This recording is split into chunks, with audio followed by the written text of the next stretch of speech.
Hello, Memorial football fans. I'm Charles Strayer. And I'm Megan Haugen. And we are back going into week 5 of this football season. We're going to recap the Marshfield game. And, of course, we got our crosstown showdown preview for you. So don't miss that. It'll be coming up after the recap, as always. So let's get to it. So our offense is looking the best it has been since Hudson, I would say.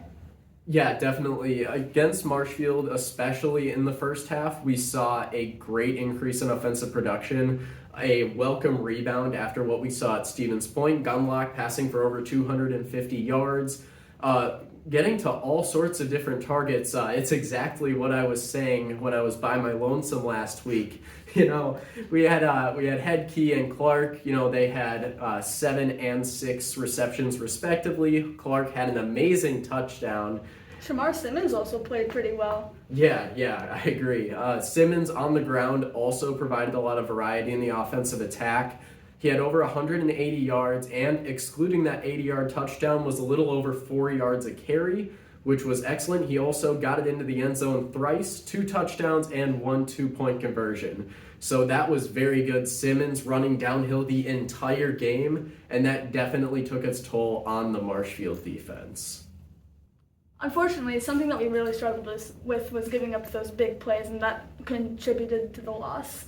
Yeah, very heavily, I'd say. Graydon Rohde, the running back, definitely a big part of that, averaging nearly 8 yards a carry, and it's no surprise why. He was able to break several tackles and turning what could have been minimal gains into sometimes scoring plays, and that was really detrimental to our defensive performance, which honestly was very well-rounded. We came out in the second half getting 3 stops in a row, and we had in the fourth quarter to keep ourselves alive. We had a crucial 3 and out. There were bright spots on defense. Definitely. However, giving up those big plays just burned us in the end because they were scoring on what seemed like one-off plays.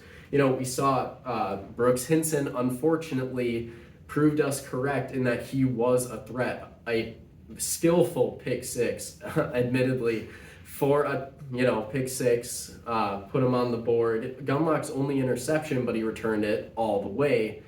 And right at the end of the first half, he was able to get free in one-on-one coverage, able to punch in that score, and we were up 14-10 in that game, but unfortunately they just went on a double-digit scoring streak that we were unable to counter there towards the end. And those big plays really made the difference. We cut out those missed tackles, we cut out that interception, and especially the resulting touchdown from that interception, and we're looking at a much closer score. Yeah, and especially where those big plays are concerned, limiting those is going to be key when we're playing North this week. And I think there are a couple of key players that we can definitely post up as going to be the big targets of McCracken.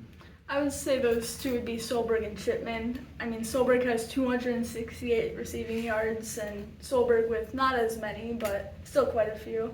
Yeah, not to mention Shipman has found the end zone 4 times receiving and thrice rushing. So Shipman is definitely the big scoring threat, and like you said, the duology of Shipman and Solberg, they are the obvious targets when it comes to McCracken. So whenever he drops back, those are the guys that our secondary, they're going to need to have a handle on. Whereas, Hinson was really the obvious number 1. We're going to have a little more space to cover, so to speak, and I think that our secondary is definitely up to the challenge. They did rather well against Marshfield, so I think where that is concerned, we're pretty good. However, where the backfield is concerned, I think Bell might pose a little more of a challenge. I definitely agree.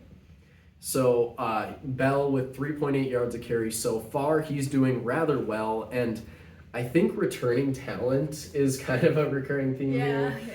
Like even with quarterback Peyton McCracken, who's off to a pretty good start himself, 4 touchdowns and 1 interception. As we know, last year we lost against North 7-14, and it ultimately came down to a stalemate in that second half. Our defense was doing good, however, our offense not too hot. Yeah, and the offense in that second half was stymied by admittedly a pretty solid North defense, and one that's very similar to the one we're going to be facing this Friday. So I think a big thing to, keep in mind is that North this year is a big fourth quarter scorer, but is traditionally outscored in that first half. So biggest thing we got to focus on is, getting big plays of our own. How are we going to go out, after halftime and really sock it to them? Like, who are the targets going to be here? I personally think that's going to be Julius Clark, hands down. He's fast, he's shifty, so he's going to get into a lot of open space. I think Gunlock is going to be really looking for him.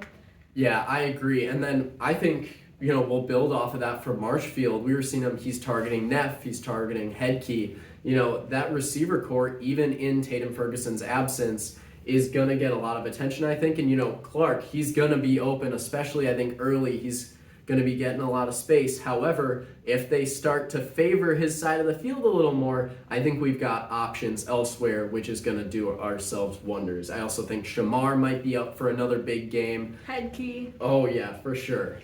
I think, and we've got a tricky playbook, and that fast tempo is definitely something that worked a little better against Marshfield. We're seeing some incremental success here and there. Obviously, we haven't seen the scores we want to, but hopefully this is the week that turns around. Big crosstown showdown, lots of fans there, I assume, huge student section. So I think let's get a win, coming into homecoming week, and it's going to be a great game against North as always. So we will see you there. Stay tuned for more coverage on that, and as always, go Abes. Hi everybody, I'm Aidan Rickert, Eagle Eyes, other guy. If you're interested in more MHS sports content, be sure to check out our TikTok, Instagram, and check out some of the other videos on our YouTube channel. And while you're at it, be sure to like, subscribe, and hit that bell for more. Go Abes!